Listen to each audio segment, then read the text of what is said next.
Well, ladies and gentlemen, here we are. The penultimate part of the Naruto recap/review video project that I've been doing. And in this part, we're going to be talking about the final canon arc of the show, the Sasuke Retrieval arc. I think that the preceding arc, the Search for Tsunade arc, was a very good step back in the right direction after I felt that the middle arc of the show, the Konoha Crush arc, was a bit of a low point for the series. So let's see if the show can finish out strong.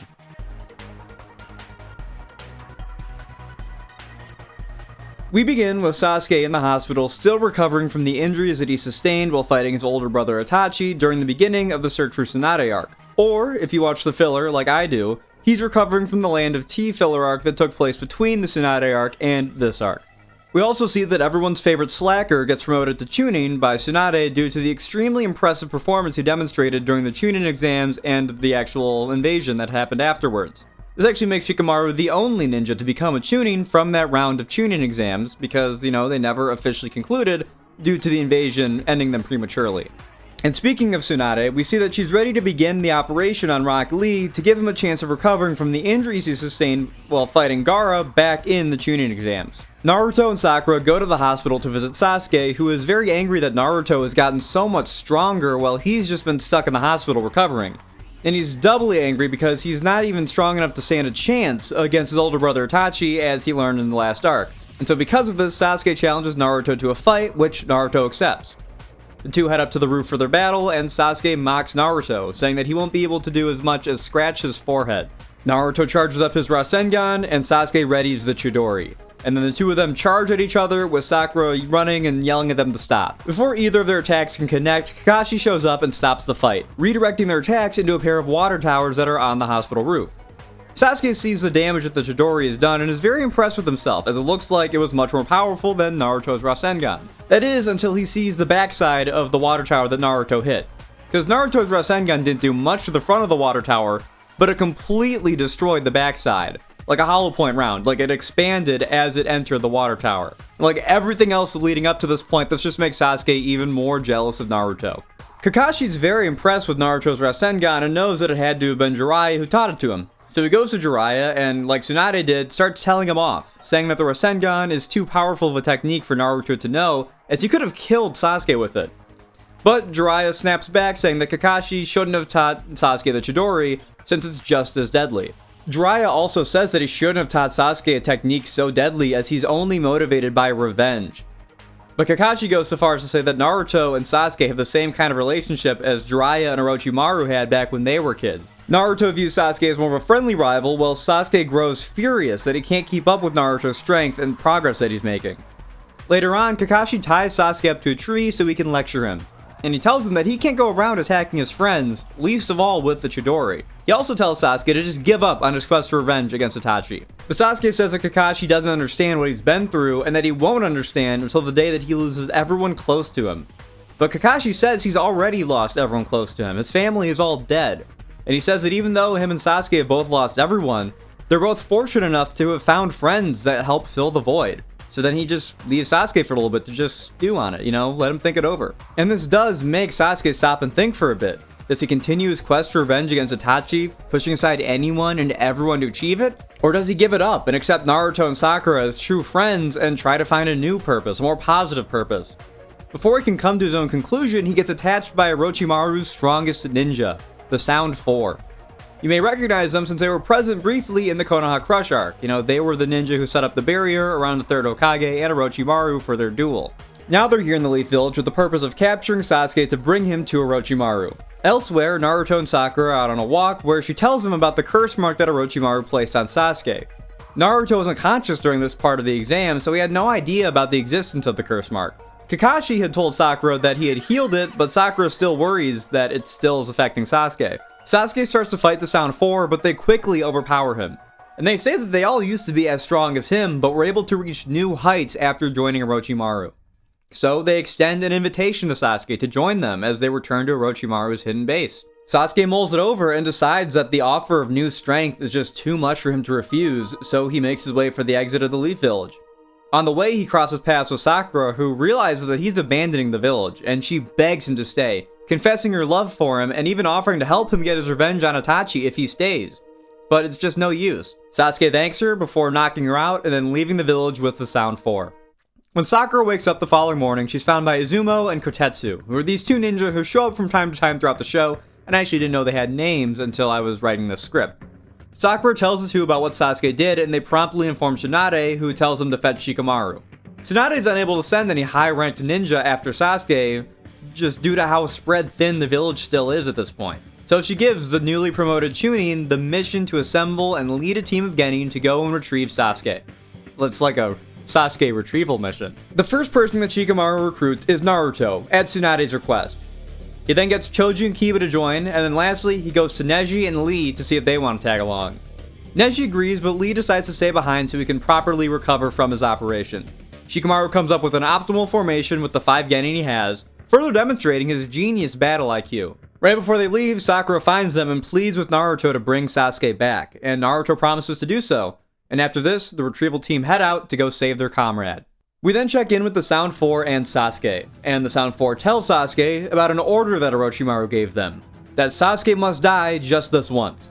To help Sasuke grow in strength, his cursed seal must advance to its second stage, so they give him a pill to progress the seal more quickly. While this happens, they seal Sasuke into a barrel and they begin to carry him around while his seal progresses.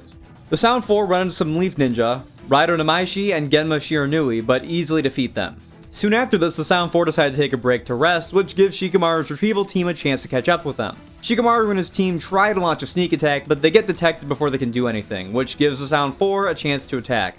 Shikamaru tries to talk it out with the Sound 4, but this is a distraction so that the others can launch a sneak attack. But they get detected, and Kidomaru, who is the spider guy, traps them with his spider webs.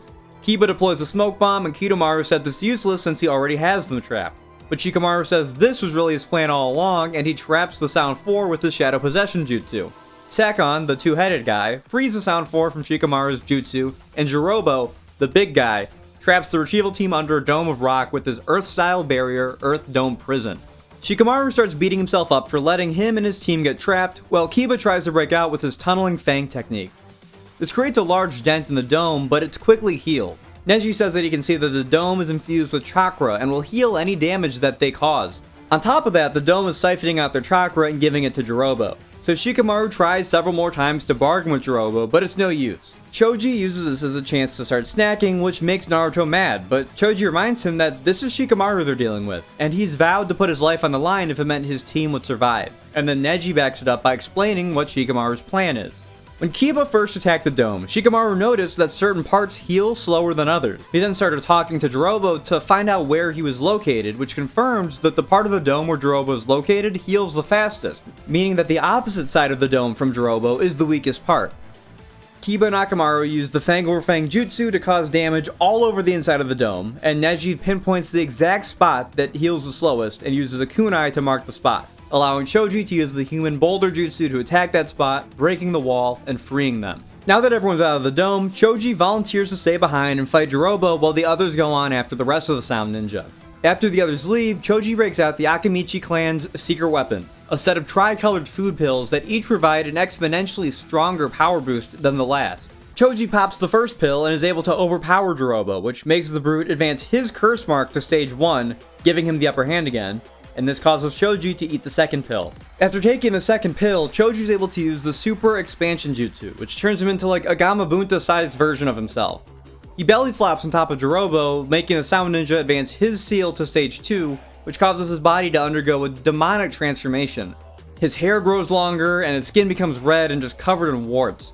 And Choji thinks about taking the third pill, because while the first 2 pills are harmful to the user, the third practically guarantees the user's death if they consume it.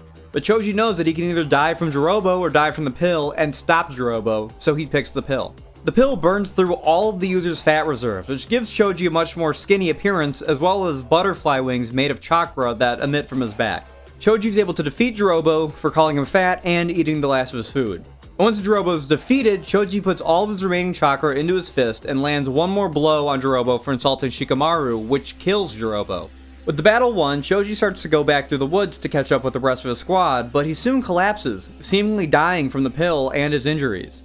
As the rest of the team catches up with the Sound 4, they get caught by Kidomaru's webs, and just as Kidomaru is about to kill Naruto, Neji frees the team from the web and tells them to go on as he deals with Kidomaru, as only his gentle fist technique can break Kidomaru's spider webs. They go back and forth fighting for a bit, and then Kimimaro gets Neji pinned up against a tree, remembering that Orochimaru told him about the gentle fist technique. Neji surprises Kimimaro by breaking free, revealing that he can release chakra from chakra points all over his body, and not just from his hands. Kimimaro, still cocky, thinks he has this in the bag, so Neji readies the 8 trigrams, 64 palms technique. Kimimaro protects himself from Neji's attack and retreats into the trees. He summons spiders and just starts sending swarms of them to attack Neji, who's able to deflect them with both the 64 palms and 8 trigrams, 128 palms jutsus. Kimimaro notices though that there's a slight delay in some of Neji's blocks, which makes him think that the Byakugan must have a blind spot. Kimimaro attacks Neji from what he thinks must be the blind spot, and sure enough, Neji's unable to block the attack. Kimimaro starts throwing kunai that he can fashion out as webbing, as the webbing can be hardened into a material that's like metal, at Neji, with several of them being thrown in Neji's blind spot and stabbing him in the back. But Neji doesn't give up and gets back on his feet.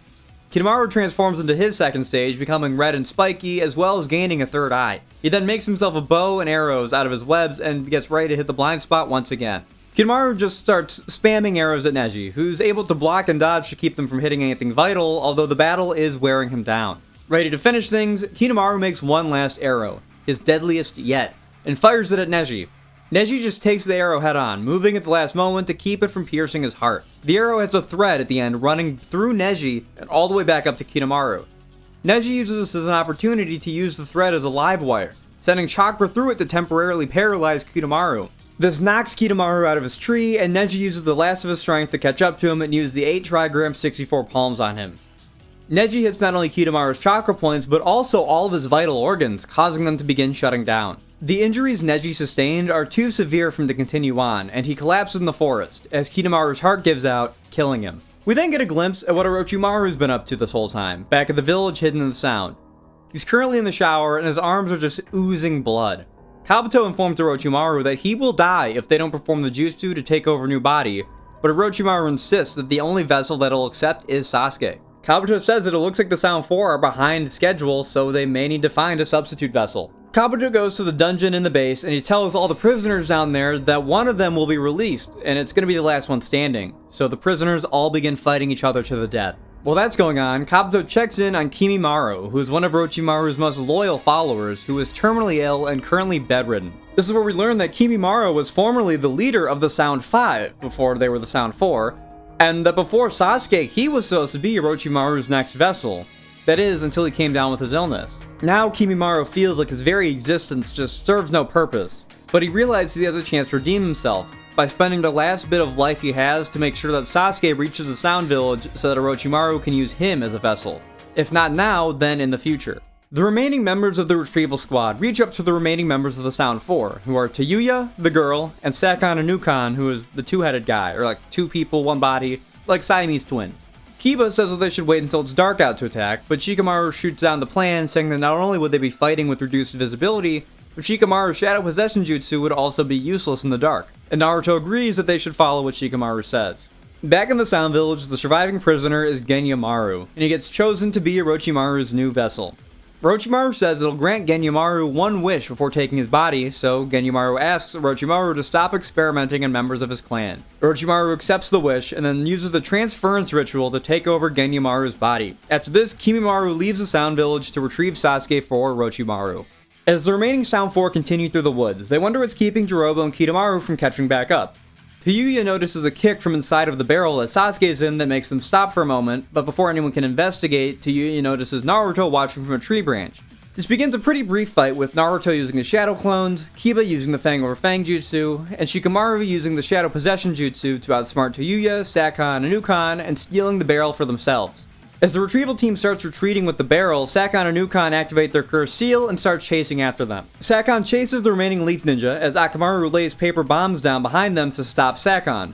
Sakon gets hit by one of them, so he traps Akamaru, who is right next to a paper bomb. Kiba swoops in to save Akamaru as the bomb explodes, sending Kiba and Akamaru as well as Sakon and Anukan off of a cliff. Before Naruto and Shikamaru can even react, Tayuya catches back up. But even she gets stopped in her tracks when Kimimaro sneaks up behind Naruto and Shikamaru. Kimimaro kicks the barrel away from Naruto and Shikamaru and then dives down and catches it. He tells Tayuya that she is disappointed in Orochimaru and that he wants to kill her himself. However, as long as she has a mission to accomplish, then he'll let her live. Kimimaro then takes the barrel and leaves Tayuya with her orders: kill Naruto and Shikamaru. Shikamaru and Naruto come up with a plan on the spot. The two both charge at Tayuya, but Shikamaru stops at the last second as Naruto leaps over her. While she's disoriented, Shikamaru tries to use a shadow possession jutsu on her. She dodges it, but this gives Naruto a chance to run off and chase after Kimimaro, while Shikamaru stays to keep her occupied. Naruto uses some of his nine-tailed fox chakra in his pursuit, which allows him to catch Kimimaro and Sasuke in the middle of a clearing in the forest.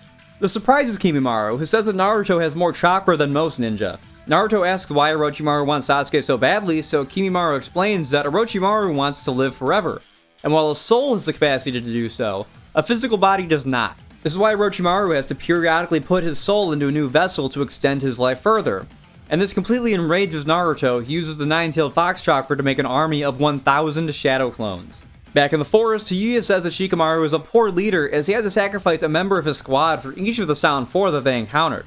Shikamaru says that he believes that everyone in his squad is still alive, and he tells Tayuya to shut up. Tayuya then summons a trio of demons called the Doki to fight by her side, whose actions she can control with the special demonic flute, which she says is her only weapon. At the same time, we see that Kiba and Sakon survived their fall and are still fighting each other. While Tayuya uses the Doki to fight Shikamaru, she advances her curse to stage 1 to give herself more precise control over their actions. And then Naruto sends a Shadow Clone army to attack Kimimaro, who's able to dispatch of them very easily. And back in the fight between Sakon and Ukon and then Kiba and Akamaru, Ukon advances the curse mark into its second stage, which makes him and Sakon turn red like the others, and it gives him a very Hanya-esque appearance, with a sharp jawline, visible fangs, and large horns. To combat this, Kiba and Akamaru combine to transform into a giant two-headed wolf. Together, they charge at Sakon and Ukon and are able to cut the pair in half. But Sakon and Ukon's intestines end up changing and reforming to make new arms and legs for them, meaning that they now aren't connected but are two separate opponents now. Kiba and Akamaru attack again, but the brothers block with the Rashomon summon, which just summons a large gate that blocks Kiba and Akamaru's attack.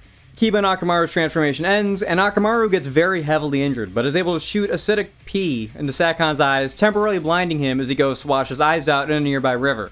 Ukon merges himself with Kiba and intertwines their chakra networks in a process that will end with Ukon fully taking over Kiba's body. Knowing that he has to stop this to save Akamaru, Kiba stabs himself in the stomach, which causes Ukon to start coughing up blood. Ukon removes himself from Kiba and rejoins with Sakon to recover, which gives Kiba a chance to snatch up Akamaru, and the two of them begin to flee downriver in a last-ditch attempt to escape. In the clearing, Naruto is completely unable to land a finger on Kimimaro, and then in the forest, Shikamaru is getting outwitted by Tayuya's Doki, completely unable to get a read on their movements. At least, that's what Shikamaru wants her to think, because he then uses the remaining shuriken and kunai to distract Tayuya, which gives him the chance to detonate a flash bomb that he planted above her. This extends out the shadows of her Doki enough that he's able to get them with the shadow possession jutsu. Shikamaru starts bragging that now he's using her pawns against her, and then charges along with the Doki. Tayuya uses her flute to dispel the Doki, which seemingly makes Shikamaru's attack futile as he seems frustrated. Tayuya then puts her curse seal into stage 2, which turns her eyes black and it gives her horns, allowing her to use its strength to break free of the shadow possession jutsu. Shikamaru sees this and uses the shadow strangle jutsu instead, which seems to work better, but this keeps her fingers free and allows her to use her flute to put Shikamaru in a genjutsu, freeing her as Shikamaru screams in pain. Tayuya picks up one of Shikamaru's kunai off the ground and goes up to him to kill him with it. Just as she gets close to him, he punches her right in the gut. She wonders how he escaped her genjutsu, and Shikamaru says that he used the Shadow Strangle to break his own finger, using the pain to pull him out of the genjutsu. Tayuya berates herself, and Shikamaru brags that this whole battle went all according to his plan, since when she said that the flute was her only weapon, he knew she would need to arm herself to kill him, and that she'd be using the kunai closest to do it. In the clearing, Naruto's starting to get fed up with how little progress he's making against Kimimaro. Then all of a sudden, Sasuke bursts out of the barrel, his curse mark finally progressing to phase 2. Sasuke's reappearance calms Naruto down as he starts to reason with Sasuke, telling him that everyone back in the Leaf Village is waiting for him, and that he should just come home. Sasuke doesn't even say anything though, he just laughs before leaving Kimimaro and Naruto alone in the clearing. Naruto tries to follow Sasuke, but Kimimaro stops him, fully prepared to kill him. And then just in the nick of time, Rock Lee, who is now fully recovered, shows up and saves Naruto. Lee tells Naruto to follow Sasuke and reminds him of his promise to Sakura. Lee and Kimimaro then begin their fight, with Kimimaro's ability being total control over his skeletal system. This gives Lee trouble, as well as Kimimaro just finding Lee's moves to be very predictable. Lee then calls a timeout so he can take his medicine, which Kimimaro respects. Then back in the Leaf Village, Gai Sensei returns from a mission and makes a beeline to the hospital to ask Tsunade how Lee's operation went. She says it was a total success and that he can start training again tomorrow if he really wants to, but then 2 nurses rush in and say that Lee's missing, and Tsunade knows right away that he must have went after the recovery team to help out. She also notices that Lee took a bottle of her sake instead of his medicine, and this gets the guy really worried, because he says that Lee gets drunk super easily, and that Lee turns into a force of nature when he drinks, and he's a natural master of the drunken fist fighting style. We then cut back to the clearing as Lee drinks the sake and immediately feels its effects, getting into his drunken fist form as he starts to fight Kimimaro again. In his drunken form, Kimimaro is just no match for Lee. The attacks are just too weird for Kimimaro to defend against, meanwhile Lee blocks all of his attacks with no problem. Lee even does some really ballsy stuff like pretending to fall asleep mid-fight and fighting with his eyes closed. Kimimaro is forced to use his Kekkei Genkai, using one of his bones to cut Lee across the face, which sobers him back up. Shikamaru's Shadow Strangle Jutsu starts to weaken as his chakra runs out, and he remembers back to the Konoha Crush when he was in a very similar situation. Only there, Asuma-sensei saved him at the last moment. Here, there's nobody to bail him out, so he braces for the worst. And then back down in the river, Kiba and Shikamaru get out of the water and try to hide behind some trees. However, Sakon's able to sneak up on them, having used Kiba's jacket to cover his own scent. And then back in the clearing, Lee realizes that he needs to use hard-hitting moves to beat Kimimaro, so he resorts to opening up the first gate and using the front lotus. It proves completely ineffective against Kimimaro, who's able to absorb the full force of the attack using the density of his bones. Kimimaro then tries to use his bones to drill right into Lee, only to be blocked by sand. The sand also sends Lee flying backwards, where he's cushioned by even more sand. Kimimaro is caught off guard by the arrival of another opponent, only to find out that it's none other than Gaara. Back in the forest, Tayuya is about to finish Shikamaru when she's attacked with the strong gust of wind sent by Tamari. And then down in the river, Sakon's about to kill Kiba when his attack is blocked by Kankuro using the crow to protect Kiba. The 3 of them announce themselves as allies of the Leaf Village and get ready to aid their former enemies in battle. Kankuro combats Sakon and Ukon with the crow as well as a new puppet, the Black Ant, and with the 2 puppets together, he easily captures and kills Sakon and Ukon. Shikamaru describes Tayuya's abilities to Tamari, and he learns that her wind-based attacks are a perfect counter for Tayuya's sound-based jutsu. She then summons Kamatari, who is an absolutely adorable ferret weasel thing who wears an eye patch, who just completely levels all the trees in his line of attack and kills Tayuya. So he's adorable, but he's deadly.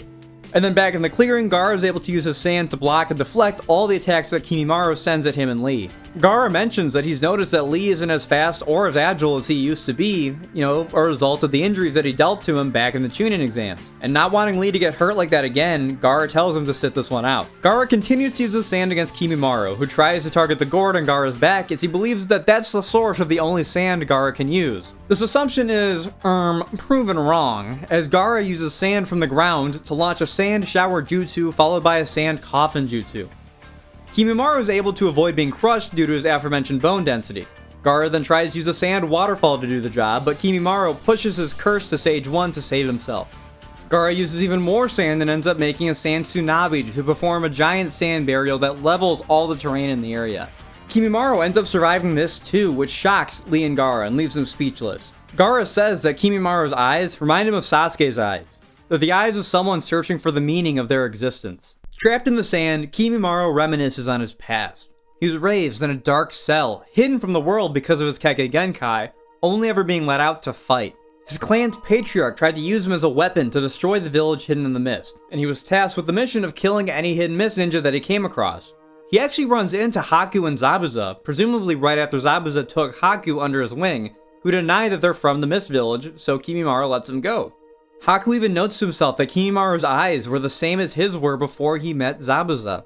Soon after this, Kimimaro ends up running into Orochimaru on a cliff overlooking the Mist Village.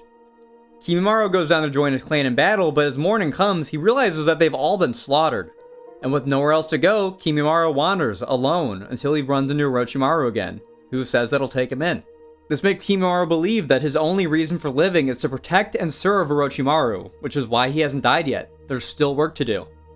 He goes into a second stage, which gives him a big tail and large bones growing out of his back like spikes, and he breaks free of the sand, lunging at Gaara and Lee for the kill. Kimimaro tackles Gaara, although the sand protects him and cushions his fall.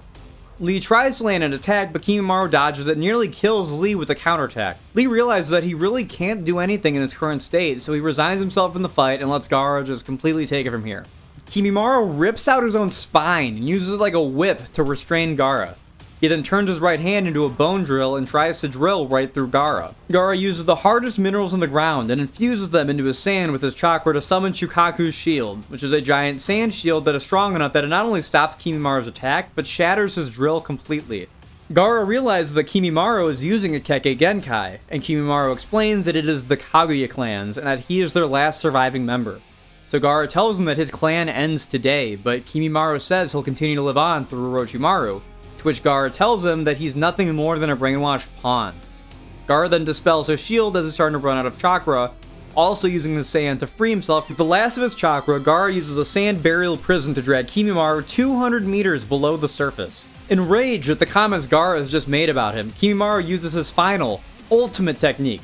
He sends thousands of bones up through the surface of the ground to kill Gaara and Lee. It doesn't work, as Gaara is able to save himself and Lee by getting them up in the air using his sand. But Gaara says he's out of chakra and strength, but Lee says it doesn't matter since Kimimaro is already dead. Kimimaro then emerges from one of the bone spikes, drill hand formed, ready to strike down Gaara and Lee. But before he can do anything, he loses the fight against his terminal illness and collapses, dying on the spot. Lee and Gaara get to safety, and Gaara says that the two of them are extremely lucky. Lee says the Guy Sensei says that a shinobi makes their own luck, to which Gaara calls Guy Sensei a meddlesome fool for interrupting the Chunin exams. Lee thanks Gaara for saving him just now, but he says that he won't tolerate any insults targeted at Guy Sensei. And then Gaara says that Lee and Naruto are much alike. They both have people that they care about so much that they consider an attack against them to be an attack against themselves. Gaara then wonders if it's better to care for and protect an evil person rather than living a life of loneliness, when he realizes that's the very thing Kimimaro had done. Finally, Naruto catches up to Sasuke as they reach the Valley of the End, which is pretty much like the border of the Land of Fire. It's a large valley with a river and a huge waterfall and giant statues of the first and second Hokages at the sides of it. Naruto asks Sasuke if he's really willing to abandon everyone he knows in the Leaf Village for the sake of becoming stronger, and Sasuke says that yes, he is. Determined to bring Sasuke back to his senses and get him to return home, Naruto runs up and grabs Sasuke, punching him in the face as hard as he can. This doesn't seem to have any effect on Sasuke though, as he just simply spits blood on Naruto's face in response. Naruto says that he'll use force to bring Sasuke back if he has to, but then Sasuke grabs Naruto and punches him, sending him flying back due to how strong the cursed seal has made him. Naruto tries to fight back, but Sasuke kicks him, sending him into the water. Sasuke even manages to steal one of Naruto's weapon bags. He then tries shurikens, which again are no match for Sasuke. Sasuke then uses the strings from the tripwires of Naruto's bag to tie him up to a boulder before igniting the strings to completely envelop Naruto in a burst of fire. Naruto is unharmed by the flames and punches Sasuke again in the face, but is intimidated by the fact that Sasuke shows zero reaction. Even as Naruto starts wailing on him, causing Sasuke to begin bleeding, his expression doesn't change. Sasuke just starts laughing and says that he's not even using his Sharingan yet. So Naruto goes to attack again, but Sasuke blocks him and pushes him off the top of the statue they're on. Sasuke jumps off after Naruto and beats him up as they fall through the air until Naruto hits the ground hard. Naruto isn't moving, so Sasuke tosses Naruto's bag next to his body. Sasuke then starts to remember his childhood again and what sent him down this path. His childhood was spent living in Itachi's shadow. Since Itachi was the child prodigy of the Uchiha clan, he received all the attention from their father, while Sasuke had to live his life fighting for any attention. Even Itachi notices and tried to redirect some of their father's attention to Sasuke, but it didn't help. As time went on, members of the Uchiha clan began to suspect that Itachi was a murderer, as his best friend turned up dead mysteriously, and Itachi began to publicly attack and disrespect the clan. Naruto begins to get up and tries to taunt Sasuke into using his Sharingan, because even if he uses it, Naruto will still beat him with the power of his ninja way. Naruto makes a bunch of shadow clones, but Sasuke defeats them immediately before using a great fireball jutsu on Naruto. We then see more of Sasuke's childhood, and we see how Itachi's reputation in the clan tanked as he seemingly turned against them. Because of this, Fugaku Uchiha, Sasuke and Itachi's father, became more hands-on with Sasuke's growth. To properly make him a man of the Uchiha clan, he had Sasuke perform the big rite of passage, which is learning the great fireball jutsu, which Sasuke learned quickly due to his dedication. Fugaku eventually told Sasuke not to follow in Itachi's footsteps, which just motivated him to train more so that he could become even stronger than Itachi. We then see that Sasuke is having trouble with the Shuriken jutsu, so he asks Itachi for help, but Itachi says he's too busy, so he taps Sasuke on the forehead before leaving his home, which reassures them that Itachi hasn't changed as much as people seem to think. Later on, he asks Fugaku about the Sharingan, wanting to master that as well, and this gets Fugaku to tell Sasuke about the Mangekyo Sharingan, a special Sharingan that only 2 members of the clan have possessed so far, and that it only becomes activated under an extremely specific set of circumstances. Naruto hides behind a bush from Sasuke, who tells him off for being so naive, and once he finds Naruto, he lands several devastating blows and a final hit that sends Naruto into the water. Sasuke then has his final flashback, remembering back to the day when he returned home from school to find the entire Uchiha clan slaughtered by Itachi. We saw all the stuff we saw in the flashbacks in the previous arc. Itachi used the Mangekyo Sharingan on Sasuke, showed him their parents' death, and said that he wasn't worth killing and that he'd need to get stronger if he ever wanted to claim his revenge. And then we see something new. Itachi decided to help Sasuke obtain the Uchiha's strongest ability. He says that the secret to unlocking the Mangekyo Sharingan is that to unlock it, you must kill your closest friend. Back in the present, Naruto and Sasuke begin their battle, with Sasuke saying that Naruto is his closest friend. And because of that, he needs to kill him in order to become powerful enough to kill Itachi. Back in the village, Kakashi finally learns about what Sasuke did and immediately heads off in pursuit, after trying to reassure Sakura that everything's gonna be alright. Sasuke gets ready to kill Naruto to obtain the Mangekyo Sharingan, and he and Naruto launch at each other, Chidori and Rasengan clashing, but neither can overpower the other, and this just sends the both of them flying backwards. Naruto then starts to cry for his friend, and Sasuke says that when two ninja are of a high enough skill, they can read one another simply through combat. He then asks Naruto if he can read his mind before activating the cursed seal and using a Phoenix Flower Jutsu. Sasuke just starts to beat on Naruto, who doesn't seem to be putting in any effort anymore. Naruto has some flashbacks to how happy he was when he first met Sasuke and when they first became rivals, and now he wonders if the two of them really ever had a bond. Sasuke tries to use his Chidori to pierce clean through Naruto's heart, but it goes right through his lung instead. Sasuke thinks that he's won, but then the nine-tailed fox chakra completely envelops Naruto, causing all of his wounds to heal.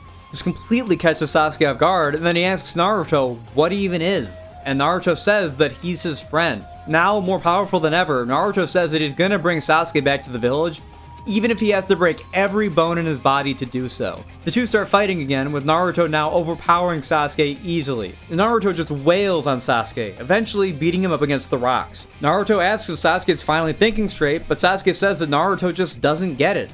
He wouldn't know what it's like to lose everything because he never had a family to begin with. Naruto admits that, yeah, he doesn't know anything about having a family. He thinks of Iruka like a father, and he wonders if his friendship with Sasuke is similar to that of having a brother. But Naruto assures Sasuke that to protect their bond, he'll stop him no matter what it takes. But Sasuke says it's too late for him to go back, and then he puts his forehead protector on and tells Naruto to come at him, saying that he'll break the bonds of their friendship. Naruto asks what the Leaf Village forehead protector is all about if Sasuke wants to break his bond with Naruto and the rest of the Leaf Village so badly. And Sasuke says that he wears it as a sign of respect since he views Naruto as his equal. But he also repeats what he said earlier, that Naruto won't even be able to scratch his forehead. We then see Kakashi and Pakun racing through the woods to reach Sasuke and Naruto before one of them kills the other. The fight resumes with Naruto using a long chain of shadow clones to throw Sasuke into the cliff face, but Sasuke uses the Dragon Flame Jutsu to seemingly defeat Naruto. Half conscious, Naruto pleads one last time for Sasuke to stop, but Sasuke again says it's too late and just pile drives Naruto. Inside of Naruto's subconscious, the nine-tailed fox says that Naruto is weak and should be thankful for him. We then see the red chakra start to emanate from Naruto, who gets up and punches Sasuke, who is too shocked to react. Naruto gains a chakra tail and ears, as well as just takes on a more fox-like stance. Sasuke is unable to defend himself against Naruto now, thinking that the red chakra seems to have a mind of its own. Sasuke uses the cursed seal, but even still can't keep up. So he starts laughing and says that Naruto has given him no choice but to use stage 2 of his curse mark. His skin goes gray and his hair and nails grow rapidly. He says that Naruto may be special, but he's just more special. Now in his second stage, Sasuke tells Naruto that he knows he can't lose. Naruto charges at Sasuke, only to have his attack blocked by a giant wing that comes out of Sasuke's back, which he then uses to send Naruto across the river.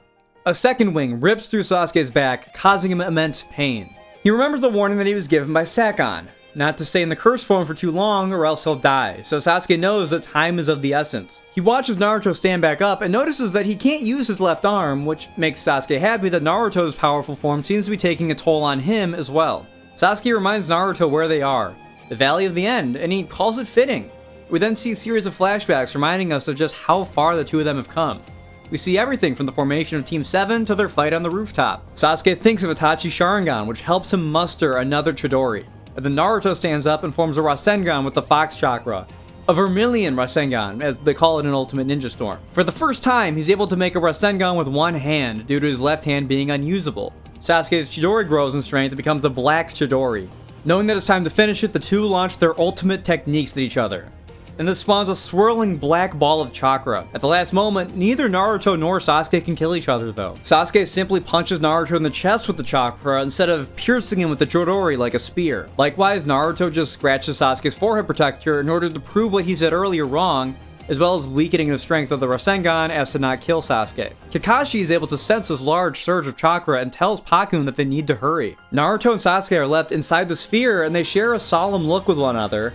And then they see a vision of their younger selves, making a seal as a symbol of friendship. The bright light of the sphere fades away. We see that Naruto is lying on the ground unconscious, with Sasuke the winner of their duel. For a brief moment, the sun breaks through the clouds, illuminating the two of them before it disappears again. Sasuke's scratched forehead protector falls to the ground as Sasuke's ties to the Leaf Village are officially broken. Then starts to rain and Sasuke falls to his knees as he feels a sharp pain in his arm. Soon after, Kakashi arrives at the Valley of the End, but it's too late, as Sasuke is nowhere to be found. He picks up the still unconscious Naruto and apologizes for not making it there in time, but says that he's proud of Naruto for doing everything he could to try and stop Sasuke. Sasuke walks through the forest alone and thinks about memories of his family, and then he thinks over what Itachi said about the Mangekyo Sharingan again, that you have to kill your best friend to achieve it. Kakashi and Pakun talk about how ironic it was that they fought at the Valley of the End, and how much like how the river there flows forever, the ninja world is filled with never-ending war and conflict and battles. But Naruto finally wakes back up, having survived his battle with Sasuke. And speaking of Sasuke, we cut back to Sasuke in the woods, and he realizes that he'd just be doing what Itachi wanted if he killed Naruto, so he swears to obtain power in his own way. Kakashi and Pakun head back to the forest with Naruto as the rain stops, and a man in an Akatsuki cloak rises from the ground, saying that things have just become interesting. Back in the Leaf Village, all the members of the retrieval team have been rescued and are expected to make full recoveries from their injuries. As Naruto comes to in the hospital, he apologizes to Sakura for not being able to keep his promise. But Sakura doesn't mind, and she thanks Naruto for trying, especially because he still wants to fulfill his promise sometime in the future. After this, Jiraiya offers Naruto a chance to train with him for the next 3 years, as that's how long Orochimaru has to wait until he can transfer his soul again. So they have 3 years where they know Sasuke will be safe in Orochimaru's hands. Well, firstly, Jiraiya just wants to train Naruto to fight the Akatsuki, and he wants him to forget Sasuke, and he calls Naruto a fool for trying to save someone who clearly doesn't want to be saved. But Naruto says that if that's what being smart means, then he'll happily remain a fool, which wins Jiraiya over. We then see Sasuke reach Orochimaru's lair where he's welcomed in, worthy of Orochimaru's training. And elsewhere, the Akatsuki are assembled, ready for a mission which will occur 3 years from now. I absolutely love the Sasuke Retrieval arc, and it very well may be my favorite arc in the whole series, especially now after reevaluating it for this video. I think it's just a perfect culmination of everything that the series has set up so far. Right off the bat, all the fights are great. I think they all last just the right amount of time. You know, there's nothing here like the bridge fight from the Land of Waves, or the Orochimaru versus the 3rd Hokage fight that drag on a bit longer than they should. I'd even go so far as to say that this arc has the best lineup of fights overall in the whole series, because while the Chunin Exams has a lot of great fights, it also has a lot of shorter fights that serve mostly just to introduce a character and their abilities, and that only last, some of them only last 5-6 minutes. Everything here is high stakes, and it really makes the fight shine. And I really like how everyone fights a character who is a mirror of themselves, whether they're in Sound 4 or not. Jirobo is a lot like Choji, where he appears on the outside to just be a dumb brute, but Choji's able to win because, he's fighting to save his friends. He's fighting for something greater than himself. And it's also fun to see the whole team figure out how to get out of Jirobo's rock dome when they first run into him, because really, that's the one thing that the whole team does together in a fight in this arc. Because from that point on, they start splitting up. Neji is like precision personified due to his Byakugan and the gentle fist technique, but he has to be within punching distance of an opponent to really do damage. He's like Jotaro from JoJo's Bizarre Adventure in that way. Star Platinum, super powerful stand, but has no range capabilities for the most part. Kimimaro is a perfect foil, since by the end he's an archer, one of the most precise types of soldier. On top of that, nearly all of Kidomaru's attacks are ranged, and this really pushes Neji to his limit to make him figure out how to beat Kidomaru and work around his limitations. Sakon and Ukon are like Kiba and Akamaru because they're duos, they fight 2v2. They're an even stronger duo with a stronger cohesion than Kiba and Akamaru. Tayuya is pretty obvious for why she fights Shikamaru, because she's the puppet master. She controls her doki with her flute, just like how Shikamaru not only can control people with the shadow possession jutsu, but how he's controlling the retrieval team, since he's the leader. And then there's the fights between Naruto and Sasuke that bookend the arc. The one at the hospital and the one at the Valley of the End. The parallels between Naruto and Sasuke are obvious, with the two of them being the two main characters of the story, pretty much. All the tensions between the two of them that have built up over the course of the show finally boil over here, and it's super exhilarating to watch. But as I've said before, I don't think the fights in Naruto are the most important part of the overall package. For me at least, the characters and the themes are what I really care about, and thankfully the Sasuke Retrieval arc excels in those areas as well. Obviously the main group that we follow is the Retrieval team, and I think it's great that it shines some attention and shines some light on characters who we haven't really seen too much of since the Chunin exams. I think Choji especially develops a lot here, because this arc shows that he's more than just the funny fat guy who's always snacking, which he's really pretty much been for most of his screen time up until this point. He had a couple cool moments and fights in the Chunin exams, but he didn't make it very far. He lost in the preliminaries. But this arc really highlights how deeply he cares for his friends, and the lengths he's willing to go to, risking his own life to save them. And this shows that while his stomach is big, his heart is bigger. And then there's Kiba, and after this arc, he really became one of my favorite characters. During the Chunin exams, he was kind of an antagonist in the story, since he was Naruto's opponent in the preliminaries. But here, now that they're fully working on the same team, we see that he's a really skilled fighter and just an all-around really solid guy. It also helps that I'm just a big animal guy, and Shikamaru is absolutely adorable. Not as cute as my ninja dog, Leonardo, but that's kind of a high bar to cross, so I won't hold it against him. But this change in attitude and personality is even more apparent in Neji, who has a whole different demeanor compared to how he was in the Chunin exam. He's one of the primary examples, in this first show at least, of Naruto's ability to fight people and challenge their philosophies to get them to change for the better. I cannot see the Neji from the Chunin exams sacrificing himself for the sake of the team like he does when he's fighting Kimimaro in this arc. Shikamaru isn't as drastically changed as some of the others, but he's still come a pretty long way. Namely, his laziness is pretty much gone from the moment he gets promoted to Chunin. There's no more pretending to be asleep to avoid fighting with this guy. He really gives the mission his all, and he really commits to being a good leader. And I love seeing him finally fire on all cylinders after we've seen glimpses of it up till this point. And the last member of the Retrieval Squad is, of course, the main man, Naruto. And if there's one thing that he's been proven to be throughout the show, it's determined. Whether it be determined to become Hokage, or determined to get through the Chunin exams, to learn the Rasengan, or to save Sasuke from Orochimaru, once he sets his sights on a goal, he will give it his all to achieve it. Even more so here because he thinks of Sasuke like a brother at this point, so he's gonna save him no matter the cost. Then there's also the Sand Ninja. Temari and Kankuro seem pretty much the same as they were in the Chunin exams, only friendlier to the Leaf Ninja and with some new outfits. Because, they weren't really fully on board with the whole invasion plot to begin with. They were clearly not evil from the get-go. The Sand Ninja with the most drastic change is obviously Gaara. Even just from his design alone, I feel like he just looks a lot more well put together here. Like, he's not as unhinged as he was in the Chunin exams, and especially the Konoha Crush when he was really cut loose. He's mellowed out here, and he's had some time to reflect and grow between then and now. Naruto's words to him clearly had an impact, pulling him back from the edge, so to speak. This just gives even more credence to the fact that Naruto has an innate power to help people change for the better, and it makes it seem even more likely that he will be able to get through to Sasuke at the end. But I also like that Gaara isn't fully changed yet, he's still in the middle of his arc. And I find this pretty realistic because while some people do definitely change their entire perspective and outlook on life overnight, most of the time that change takes time to really solidify. And since there really isn't too long between the Konoha Crush and the Retrieval arc, it makes a lot of sense that Gaara clearly isn't done growing yet. And there's also obviously some more side characters. Sakura gets a few scenes and it's really sad to see her try and convince Sasuke to stay and fail. And I kind of wish she had more of an active role in the actual retrieval mission, but what can you do? Guy, Tsunade, and Shizune are all good for the brief screen time that they have, and then Jiraiya is fun when he shows up at the end to recruit Naruto for more training. But the person with the most development outside of the people who are actively a part of the mission, I think, is Kakashi, because you learn a decent bit about him, namely some of his backstory, which is pretty much non-existent up until this point.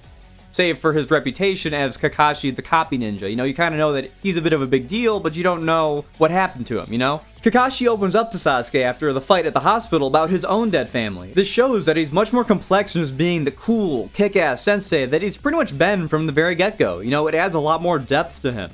And then, as I always talk about, the roster of villains. For the most part, the Sound 4 are pretty basic, but I do think that it's really cool that they first appeared way back in the Konoha Crush arc, only to play major roles in the story as villains a couple arcs later. Jirobo, Kitamaru, Sakon and Ukon, and then Tayuya all have pretty much no or very little backstory. You know, they serve mainly just as opponents to fight, but they serve that purpose very well. They all have really cool designs and gimmicks, and their second stage curse mark designs are especially cool looking. But easily the sound ninja who left the biggest impact on me as a viewer was Kimimaro. Despite him only being in the show for a couple of episodes, I walked away with him being one of my favorite villains in the show. I think his Kekkei Genkai is awesome. Like, controlling his own bones is a sick ability. Like, literally, it makes for some almost like body horror-esque moments, like when he'll shoot bones out of himself like quills, or he rips a bone out of his shoulder to use as a sword, or of course when he rips out his own spine to use as like a whip sword. It's gnarly and repulsive, but like in the best way. Much like the other Sound 4, I really like his design, and especially his second stage design with the big drill. You know, kind of reminds me of a Big Daddy from BioShock. I have more to say about him, but I'll save it for a little bit later. And then there's Orochimaru and Kabuto. They have a very much reduced screen time compared to the last arc, but they still have a very powerful presence when they are on screen. Big moments they share when they make all the prisoners kill each other in Orochimaru's dungeon, when Orochimaru takes Genyomaru's body as his own, and then when Kabuto convinces Kimimaro to go out and fight despite his illness. And I personally think that that was a ploy to get Kabuto to get rid of Kimimaro to help secure his spot as Orochimaru's most loyal servant. You know, because Kabuto, I've said in the last video, he's very Weasley like that. Unlike the last arc, the focus with Orochimaru here is much less on his physical strength, but his power and his influence over not only his own sound ninjas, but Sasuke. Plus, he just looks really cool in Genyomaru's body. And lastly is Sasuke, the namesake character of the arc and the reason that this all happened in the first place. This is Sasuke at just the angstiest and edgiest we've seen him throughout the entire show. Not only is he mad that he wasn't strong enough to defeat Itachi when they met in the Tsunade arc, he's even more enraged at how Naruto, the kid who failed his graduation exam at the start of the show, is now stronger than him.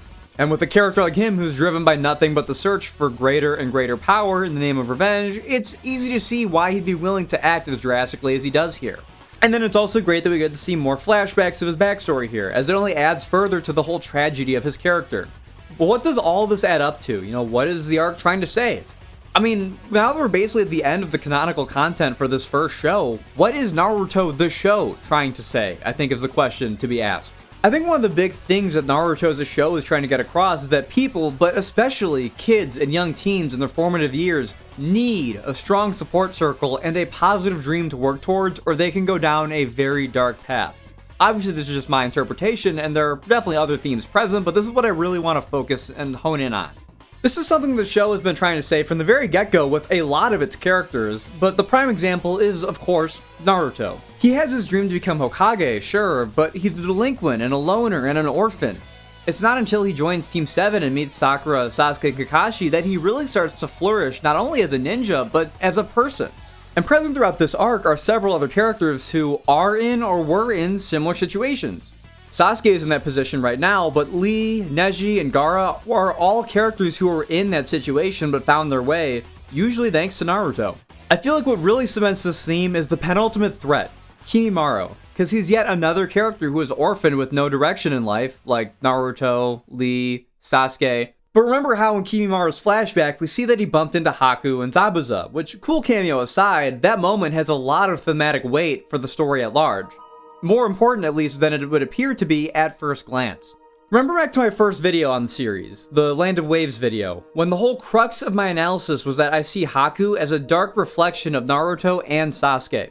He's a vision of what could have happened had they ended up with a Jonin who saw the darkness in their hearts and exploited it instead of trying to fight it like Kakashi does. Gaara is the same sort of reflection but for Naruto specifically, and I feel that Kimimaro serves the same purpose that Gaara does, but for Sasuke in specific. Kimimaro is extremely similar to Sasuke. Their entire clans were wiped out when they were children, they both have incredibly powerful Kekkei Genkais, they both end up seeking out Orochimaru for power, and they both were, at least originally, going to be vessels for Orochimaru. When Naruto, Lee, and Gaara fight against Kimimaro, they're fighting against what Sasuke will become if he goes and surrenders himself to Orochimaru. A monster. Not a sad, misunderstood monster like Gaara was, a full-blown monster. Which brings us to the final fight at the Valley of the End. It brings out the darkest parts of both Naruto and Sasuke, as seen in the forms they take by the end of the fight. With Naruto now fully drawing on the Nine-Tailed Fox's chakra, and Sasuke looking like a literal demon with pasty gray skin and wings and claws and blood-red eyes from his Sharingan. This is what Sasuke's entire life has been building up to since his family was slain. All the training, all the abilities learned, all the opponents fought, all for this. He's the character with arguably the darkest motivation in the show. I mean, there's a reason there are so many stories about a lust for revenge destroying a character or a group of characters' lives, because it doesn't end well. But yeah, Sasuke wins. He's successful in his goal of pushing away everyone who cares for him for the chance to exact his revenge on Itachi. But there's a bit of a silver lining moment when he decides not to kill Naruto, as he'd be doing exactly what Itachi wanted him to if he did so, showing that he's not all gone yet. And then Naruto gets brought back to the village and swears that he will save Sasuke, because even though you can't force a person to change for the better, that doesn't mean you should ever give up on trying. Well, that's my interpretation of the Sasuke Retrieval arc, and kind of the whole show as well. There's almost definitely a much more all-encompassing theme that I missed, or I might be completely off the mark from what the original intention was, but that's what I got out of it, personally at least. Because I try not to look up the themes of a movie or game or TV show that I've watched online until I come to my own conclusion about what they might be. I mean, I didn't take several AP English courses in high school to just put all that to waste, you know? This is also a good spot in the series to mention some more just miscellaneous overarching things about the show that don't have anything to do with the story. I'll start with the music, because you know, after all, music is one of the most important and simultaneously sometimes most overlooked aspects of a TV show, movie, game, whatever. Obviously, with Naruto being a weekly shonen anime, the number of songs is a bit limited. You know, each character has a theme, and there's a handful of songs for fights, a couple songs for more low-key moments in episodes, some songs for more tense moments, songs for sad moments, and then some other ones that are more miscellaneous, for good measure. You'll be hearing the same songs frequently, is what I'm saying. So it's good that the music for the show is really good. I mean, there's a reason Naruto has some of the most iconic music out of any anime. There's the super popular ones everyone thinks of, like, you know, the uplifting music that plays at the ends of episodes sometimes. There's the filler episode music, the songs that play during fights, and obviously there's Sadness and Sorrow, which is the sad piano song that helps us sell a lot of the more emotional moments of the series. There are a few other songs that I think really stand out too, like Orochimaru's theme, which has a very gothic, just creepy vibe with like the organ being the main instrument. Then there's also Tayuya's theme, which is introduced in this arc actually. The main instrument of the song is flute, because obviously that's her main weapon. The song is pretty cool, and it's definitely one of the most memorable in my opinion, especially if you watch the filler episodes. Oh boy, they really get their mileage out of this one throughout the filler episodes. It becomes one of the go-to, if not just the go-to song when the bad guys show up in the filler episodes going forward. So, yeah. The music throughout the show is really good. I mean, that's the one thing. I kind of wish I could have used it in these videos because Naruto music gets copyrighted on YouTube, so I had to improvise and use Yakuza music and other video game music instead. You know, still fits the theme of the show, and I think I do a decent job, but yeah, I would have much preferred if I could have used the actual music from the show. In fact, the music is so good that me and my cousin are going to go see the Naruto Symphonic Experience in April to see some of the music from the show performed live. That's actually the deadline I'm setting for myself to finish these videos, because I've got this one and the next one. So I'm going to try and have this whole series wrapped up by the end of the month. And lastly, there's the animation. And I've mentioned before that with Naruto being a weekly anime, they have to stretch the budget. But despite this, I think for the most part, the show has a pretty consistently decent standard level of animation. Obviously, it's not as flashy as some of the newer shows that you'll see since it's like 20 years old at this point. There are definitely a couple standout moments that don't look good, but it's usually good enough. Granted, I also don't have a trained eye for spotting animation errors. I know some people are really good at that, so different people might come out of it thinking differently. On the flip side, there are some parts of the show that look great, and I definitely noticed those. I already mentioned in an earlier video the Gaara versus Lee fight, but I think the part with the best animation is the final fight between Naruto and Sasuke. Certain parts of it don't do the usual thing that the show does, where the characters talk a lot during the fight. It just lets them exchange fists instead of words. And when they get going, the animation just looks so fluid and smooth. Like, I'd show a longer part of it uncut, but sadly, I'd get my video struck down by the copyright bots instantly if I tried to use a clip longer than 6 or 7 seconds or so. So you have to make do with the little snippets I can show. As for my total score, I'm going to give the Sasuke Retrieval arc 5 out of 5 stars. It not only works as a really good arc all on its own, but I think it's a nearly perfect ending for part 1 of Naruto's story.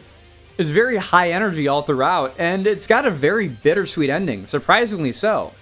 But we're not done yet, because there's still about an episode's worth of canon content left that we haven't discussed yet. The problem is that it's split up into 2 separate 10-minute chunks at the end of 2 separate filler arcs, which takes me to the filler. I watched all the filler, and since I want the series to be as comprehensive as possible, I decided to cover all the filler. Obviously, there's been a few filler episodes here or there, as well as a filler arc up until this point, but now it's time for the bulk of it. 85 straight episodes of filler with about 20 minutes of actual canon content. So that's what the next video will be all about. All the filler, plus the 3 movies as a nice way to finish off.